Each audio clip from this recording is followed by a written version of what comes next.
마태복음 93번째 시간이고요. 제목은 제자들이 심히 근심하더라입니다.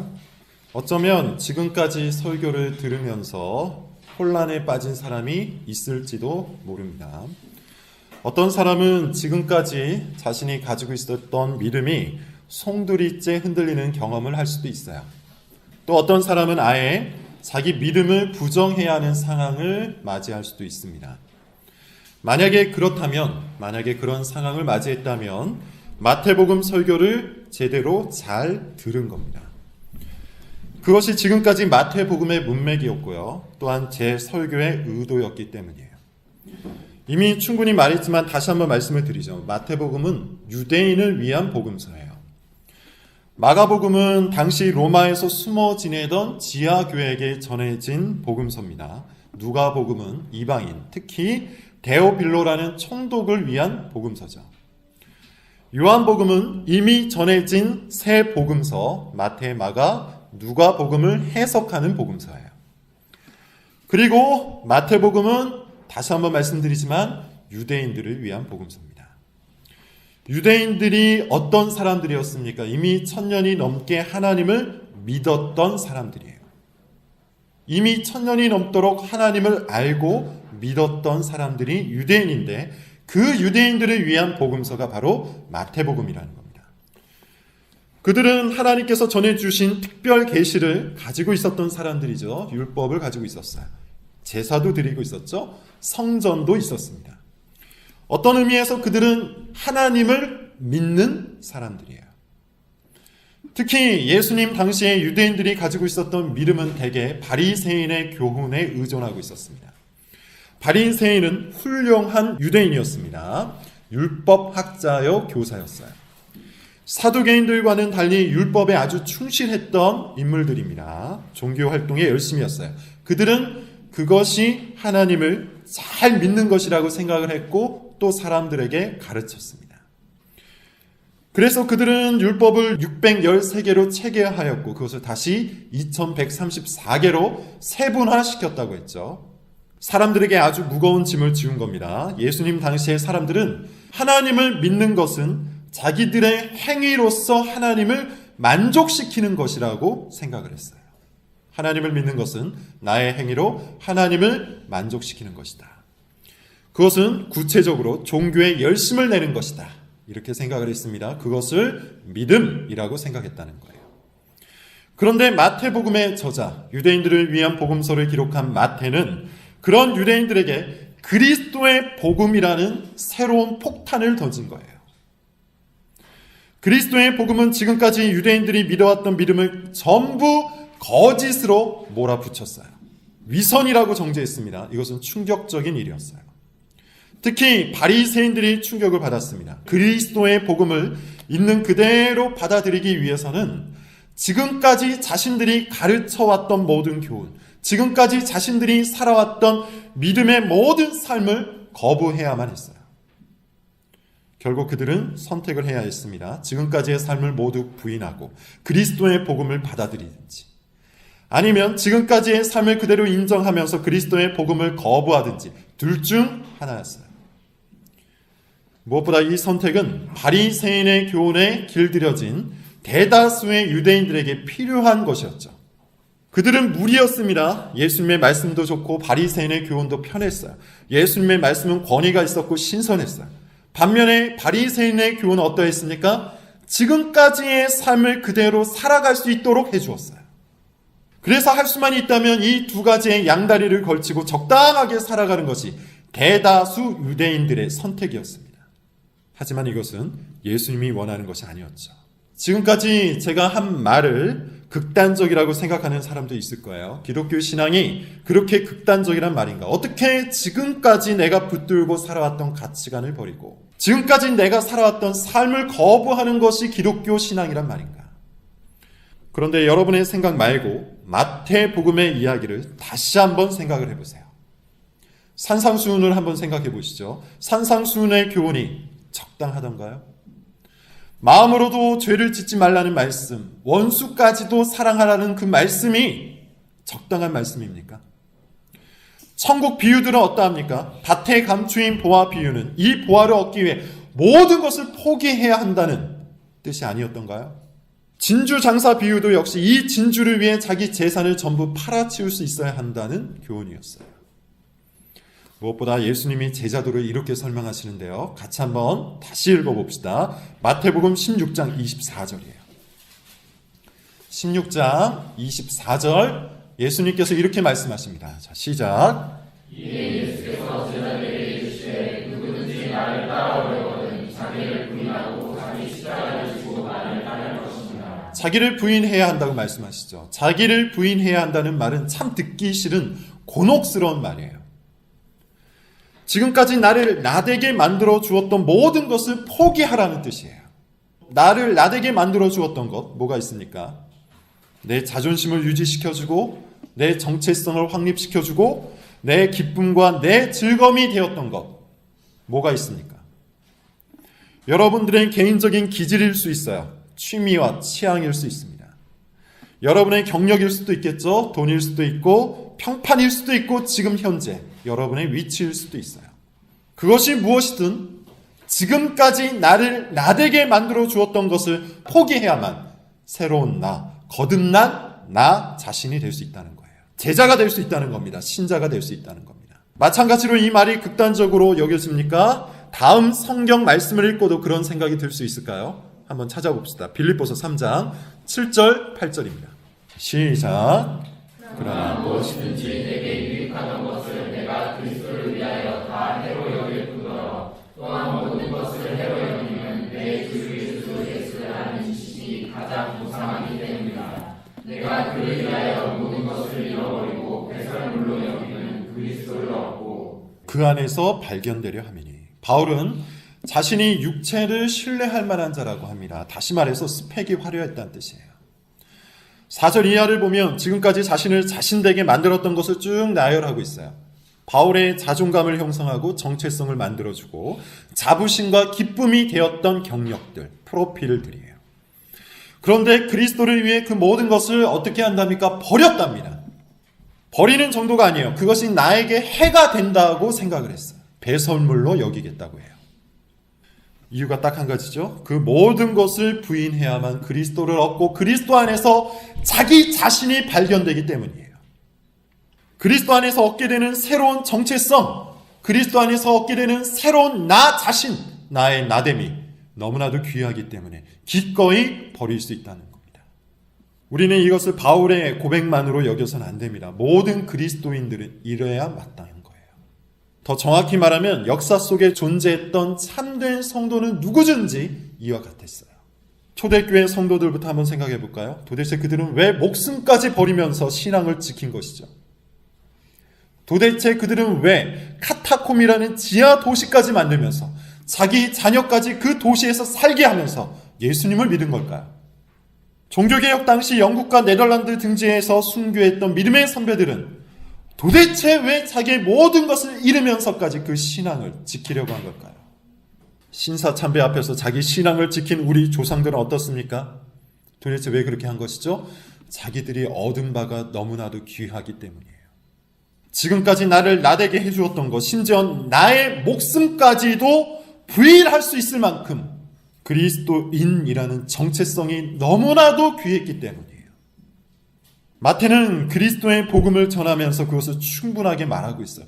그리스도를 얻는 것이 얼마나 좋은 일인지를 충분하게 설명하고 있다는 거예요. 그리스도를 얻게 되었을 때 가장 좋은 것이 뭡니까? 하나님을 아버지로 얻게 된다는 거예요. 하나님께서 우리의 아버지가 되신다는 것, 그것이 우리에게 가장 좋은 일입니다. 전능하신 하나님께서 우리를 향해 신실하게 일하신다는 사실만큼 좋은 일이 없어요. 예수님은 그것을 극적으로 보여주기 위해 병을 고치시고 5,000명을 먹이시고 풍랑을 잠재우신 겁니다. 예수님을 얻게 되었을 때 우리가 얻게 될 것이 얼마나 커다란 것인지를 이와 같은 기적을 통해 보여주시는 거예요. 예수님을 얻게 되었을 때 우리가 얻게 될 것은 지금까지 우리 손으로 얻은 것보다 비교할 수 없을 만큼 좋은 겁니다. 그렇게 그리스도를 참으로 아는 사람, 그렇게 그리스도를 정말로 아는 사람은 기꺼이 지금까지 나를 나대게 했던 모든 것들을 포기할 수 있는 거예요. 그것이 기독교 신앙이에요. 그런 의미에서 기독교 신앙은 억압적이지 않습니다. 강제적이지 않습니다. 물론 쉽다는 뜻이 아니에요. 기꺼이 자발적으로 자신을 부인한다는 말이 아주 쉽게 그것을 해낸다는 말이 아니에요. 분명히 거부감이 생길 수 있어요.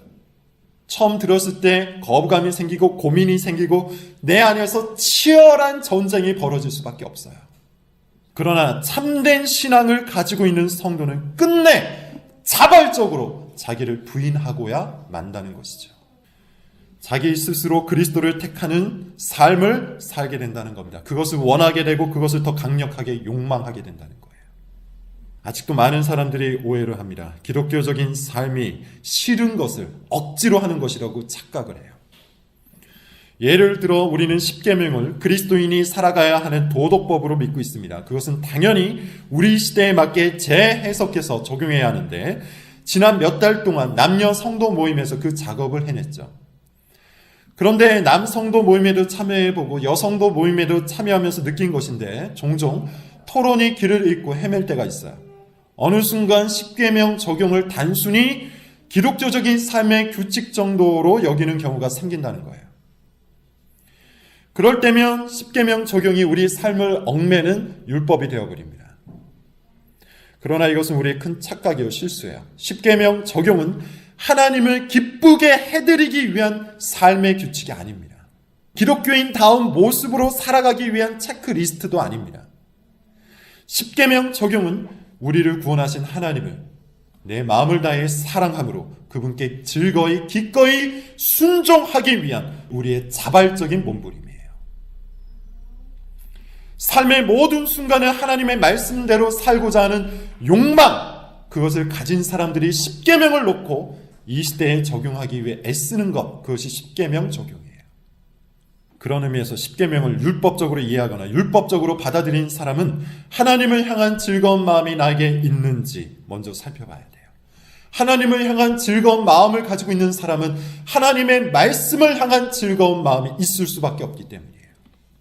다시 말해서 지금까지의 삶을 기꺼이 부인하고 하나님이 지시하시는 삶을 꼼꼼하게 따라가게 된다는 겁니다. 그것을 열망하게 된다는 거예요. 그것이 기독교 신앙이에요. 자, 드디어 오늘 본문으로 들어가 봅시다. 앞서 말씀드린 것처럼 마태복음 16장 21절부터 마태의 초점이 바뀝니다. 마태는 이제 예수님이 이 땅에 오신 진짜 목적, 십자가와 부활을 향해 이야기를 모아가는데요. 오늘 본문은 그 두 번째 예고예요. 마태복음 16장 21절에서 처음 말씀하신 후에 다시 한번 반복해서 말씀을 하고 계세요. 반복한다는 것은 두 가지 의미가 있죠. 첫째는 당연히 중요하기 때문이에요. 중요한 것은 여러 번 반복할 수밖에 없습니다. 두 번째는 제자들이 못 알아들었기 때문에 반복하고 계신 거예요. 처음 말씀하셨을 때 제자들은 어떻게 반응합니까? 예수님께서 죽으시고 살아나실 것을 처음 말씀하시자 베드로가 대표로 나서서 버럭 화를 내면서 그렇게 하지 말라고 화를 냅니다. 말도 안 되는 소리라고 생각한 거예요. 대부분의 제자들도 똑같이 생각했을 거예요. 아마 제자들은 예수님이 그냥 해본 말 정도로 생각하고 싶었을 거예요. 왜 그럴까요? 제자들이 기대했던 복음이 아니기 때문이에요. 제자들뿐만 아니라 당시 유대인들이 기대했던 복음, 그들이 기대했던 그리스도는 아주 현세적인 것이었습니다. 세속적인 것이었어요. 힘 있고 돈 있고 이름 있는 그야말로 슈퍼 영웅을 그리스도로 기대했어요. 내가 힘들 때마다 나타나서 척척 도와주는 램프의 진이 정도를 생각했는데 웬걸 예수님은 전혀 엉뚱한 그리스도를 말씀하시는 거예요. 고난받고 죽었다가 다시 살아난다니 이 무슨 뚱딴지 같은 소리란 말인가. 이렇게 생각을 한 겁니다. 그래서 한 귀로 듣고 한 귀로 흘려버린 거예요. 우리도 그렇죠. 듣고 싶은 것만 듣는 사람들 얼마나 많습니까? 기억하고 싶은 것만 기억하는 사람들 또 얼마나 많습니까? 들어야 할 것을 듣고 기억해야 할 것을 기억하는 것이 정상인데 자기 몰입적인 사람은 듣고 싶은 것만 듣고 기억하고 싶은 것만 기억을 해요. 그런 사람들을 위해서 예수님은 꼭 듣고 기억해야 할 말씀을 반복하시는 겁니다. 본문 22절, 23절 다시 한번 읽어봅시다. 자, 시작. 하느님의 보일 때 예수께서 제자들에게 이르시되 인자가 장차 사람들의 손에 넘겨져 죽임을 당하고 제3일에 살아나리라 하시니 제자들이 매우 근심하더라. 여러분이 제자들 입장에 대해서 이 말씀을 한번 들어보세요. 얼마나 듣기 싫은 말입니까? 얼마나 기억하기 싫은 소리입니까? 사람들의 손에 넘겨져서 죽임을 당하다니, 그런 그리스도가 어떻게 그리스도일 수 있겠습니까? 그런 복음이 어떻게 진짜 기쁜 소식일 수 있겠어요? 제자들이 원했던 복음은 지금까지의 삶을 더욱 윤택하게 해주는 복음이에요. 지금까지의 삶을 뒤흔들거나 지금까지의 나를 변화시키는 복음, 그것은 전혀 원하는 것이 아니었습니다. 생각도 하기 싫었던 거예요. 그런데 문제는 뭡니까? 예수님께서 그 복음을 반복하고 계신 거예요. 이제는 마냥 흘려버릴 수만은 없게 된 것이죠. 심각하게 듣게 되었습니다. 그리고 근심에 빠지게 된 거예요. 제자들이 심히 근심하더라. 여러분, 제자들의 모습이 어떤가요? 마치 지금 우리의 모습 같지 않습니까? 우리가 붙들고 살았던 복음, 어떤 모습입니까? 지금까지 나의 삶을 그대로 보존한 채, 지금까지 나의 나됨을 유지하던 것들을 그대로 껴안은 채, 거기서 무엇인가 좀 좋은 것이 더해진 수준, 그 정도가 지금 내가 붙들고 있는 복음 아닙니까? 내 것을 하나도 포기하지 않아도 괜찮은 복음, 오히려 내가 좋아하는 것을 더욱 즐길 수 있게 해주는 복음, 그런 복음을 진짜 복음인 양 붙들고 살지 않았냐는 거예요.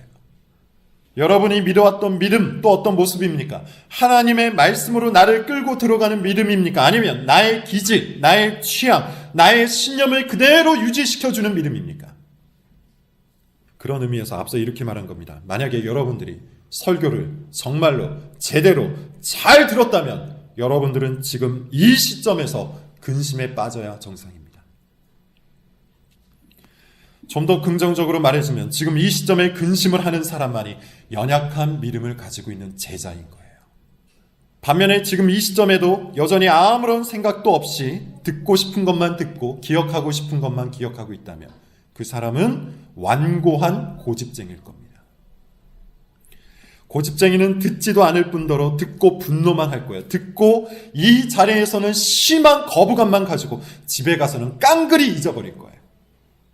하나님의 말씀 앞에서 자기 상태를 고민하는 그 사람만이 진짜 성도예요. 그것이 회심의 첫 번째 반응이기 때문입니다.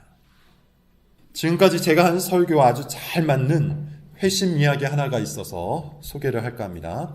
다 아시다시피 저는 간증 이야기를 별로 좋아하지 않아요. 그런데 지금 소개할 회심 이야기는 아주 성경적이고 또한 유익한 이야기입니다. 뜻밖의 회심이라는 책에 있는 내용인데요. 정말 우리 모든 성도들이 꼭 읽어볼 것을 강력히 권면하는 책이에요. 뜻밖의 회심입니다. 이 책은 미국의 아주 유명한 페미니즘 영문학자가 경험한 회심 이야기예요. 본인이 직접 쓴 간증 이야기입니다. 로자리아 버터필드라는 분인데 이분은 레즈비언이었어요. 어렸을 때부터 레즈비언임을 공개적으로 선언을 했고요. 10여 년간 여성 파트너와 동거를 하는 중이었다고 해요. 사실 일반적인 레즈비언이 아닙니다. 레즈비언의 대표 선수 같은 격이에요.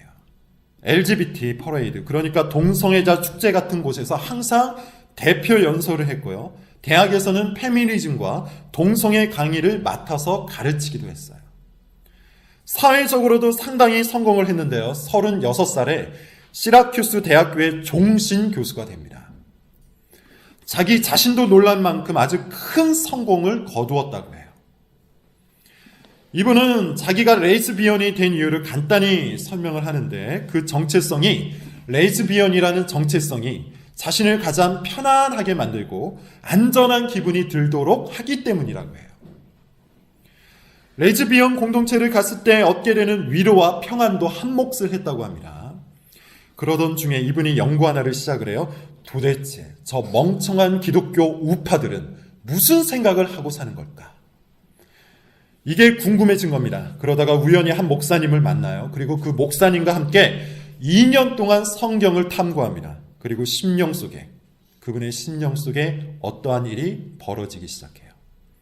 예수님에 대한 이야기를 듣는 중에 이런 생각을 했다고 해요. 정말로 내가 인지할 수 있고 변치 않으며 견고하고 모든 것에 미치는 진리가 존재한다면, 사람들을 지극히 사랑한 나머지 내가 저지른 그리고 앞으로도 저지를 모든 죄를 대신해서 성부 하나님의 진노를 견뎌내신 신인이 존재한다면 내 삶이 얼마나 평화로울까 생각해 보았다. 하지만 별로 위안이 되진 않았다. 이제까지의 내 삶은 어쩌란 말인가? 그때까지의 내 모든 과거의 삶을 헌신짝처럼 버릴 수는 없었다. 마지막까지 이분의 발목을 잡은 것은 지금까지의 자기 삶이었던 거예요. 지금까지 자기 자신을 안전하게 만들어주고 지금까지 자기 자신을 가치 있게 만들어주었던 그것들이 회심하지 못하도록 끝까지 발목을 붙잡았다는 겁니다. 그러나 결정적 순간이 찾아왔고요. 이분이 하나님 앞에 엎드려서 이렇게 기도합니다. 내 삶이 진정 그분의 것이라면 내 삶을 도로 취하셔서 그분이 원하는 모습으로 만들어 달라고 기도했다. 내 성적 정체성, 내 직업, 내가 속한 공동체들, 내 취향들, 내 책들, 내 미래들, 내 모든 것들을 취하시라고 간구했다. 회심은 내 삶을 조율하는 과정이 아니라 내 영혼과 인격을 샅샅이 조명하는 고되고도 치열한 과정이었다. 회심을 경험한 이분이 드디어 교회의 정식 교인이 됩니다. 이분을 회심으로 이끈 목사님과 교회는 북미 개혁 장로 교단에 속해 있었는데 여기는 개혁주의 교단 중에서도 아주 엄밀하기로 소문난 교단이에요. 예를 들어 이 교단에 속한 교회는 공예배 시간에 오직 시편 찬송만 불러야 해요. 우리는 찬송가를 함께 사용하는데요. 이 교단에서는 상상도 할 수 없는 일입니다. 뿐만 아니라 자녀 교육도 홈스쿨링을 강조하죠. 엄밀하고 엄격하기로 소문난 이 교회는 교인이 등록할 때 반드시 정식 서약을 하도록 합니다. 이 책의 저자도 공식적인 서약을 해요. 그 서약을 하면서 이분 마음속에 일어났던 감정을 기록한 글이 있는데요. 조금 길지만 상당한 의미와 감동이 있기에 제가 한번 읽어보겠습니다. 잘 들어보세요. 교회 회원이 되기 위한 서약서입니다. 당신은 구약과 신약이 하나님의 말씀이고 삶과 믿음의 유일하고 오류없는 기준임을 믿습니까? 이 서약 앞에서 저자는 마음속에 이와 같은 생각이 일어났다고 해요. 나의 삶과 믿음의 기준은 내 지성이었다. 이전에 나는 성경이 구전을 통해 전해진 역사 문서로서 그것이 진실이고 정확하다고 믿지 않았다. 그런데 지금 나는 구전이라는 것을 전혀 믿을 수 없는 방법을 통해 만들어진 문서에 내 전체를 걸려하고 있다. 2번, 당신은 살아계시고 진실하신 성부, 성자, 성령 하나님을 성경이 보여주는 대로 믿습니까? 나는 하나님을 지적으로 열등한 사람들을 안정시키기 위해 만들어진 제국주의적인 사회적 고안물이라고 믿었다. 하나님은 죽었다고 선언한 니체가 내 견해보다는 오히려 온건했을 것이다. 지금 그분의 생각인 거예요.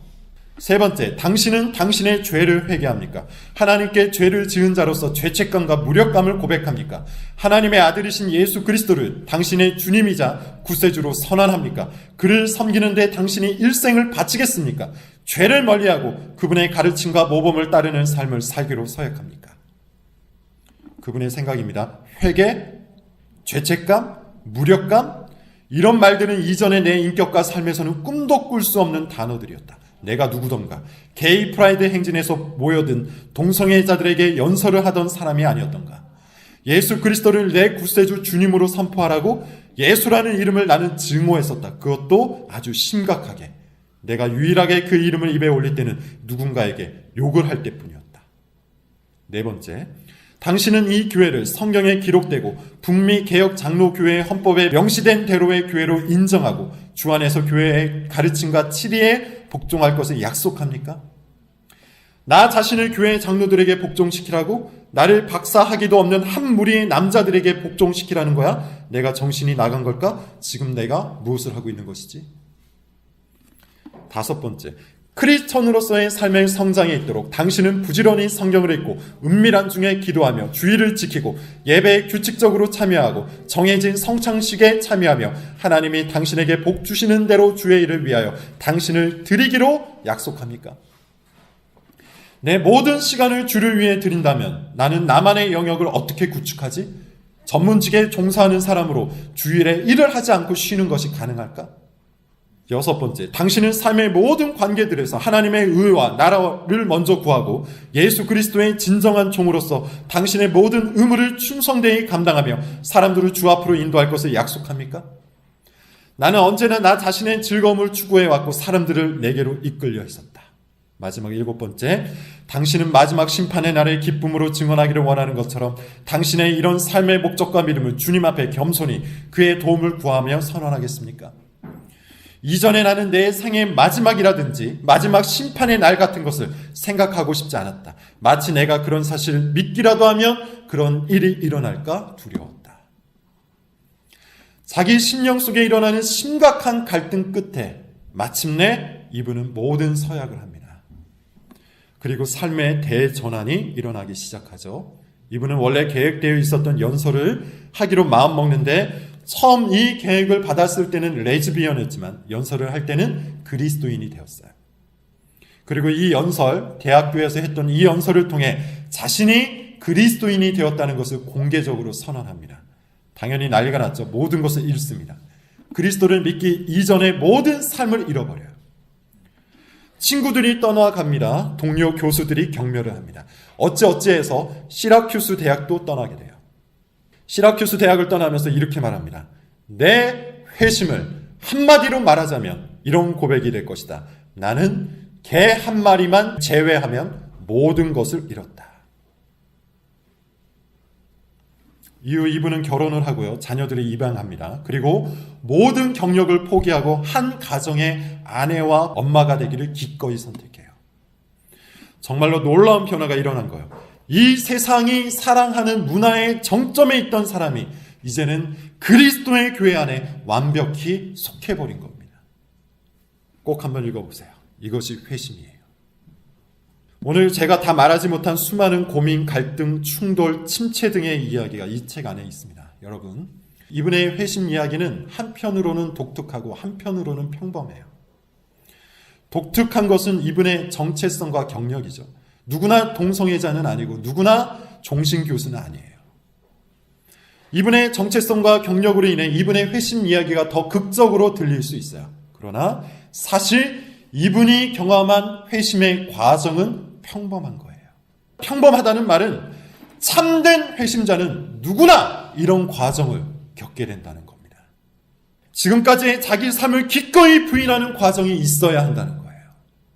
지금까지 나를 나되게 해주었던 나만의 가치들을 그리스도 안에서 샅샅이 조명해 보는 시간이 반드시 있어야 한다는 겁니다. 자기를 부인하고 자기 십자가를 지고 그리스도를 즐거이 따라가지 않는 사람은 제자가 될 수 없어요. 신자가 될 수가 없어요. 회심자가 아니라는 겁니다. 여러분, 다시 한번 말하지만 우리는 지금 근심하는 제자들이 되어야 해요. 지금까지 설교를 잘 따라오셨다면 허망하게 붙들고 있었던 지금 나의 믿음 때문에 근심해야 마땅합니다. 자기 부인을 하지 않고도 얼마든지 그리스도께 속할 수 있다고 말해왔던 거짓 복음 때문에 근심해야 돼요. 하나님의 은혜를 간구하지 않고 자기 죄를 회개하지 않고 지금까지의 삶에 대해 근본적인 의심을 하지 않고 스스로 믿음이 있다고 자처한 나 때문에, 나 자신 때문에 근심하고 근심해야 한다는 겁니다.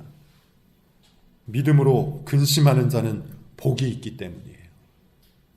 제자들이 심히 근심하더라. 여러분도 그리스도의 제자가 되셔서 심히 근심함으로 자기 부인을 하는 제자의 삶을 살아가시기 바랍니다. 기도하겠습니다.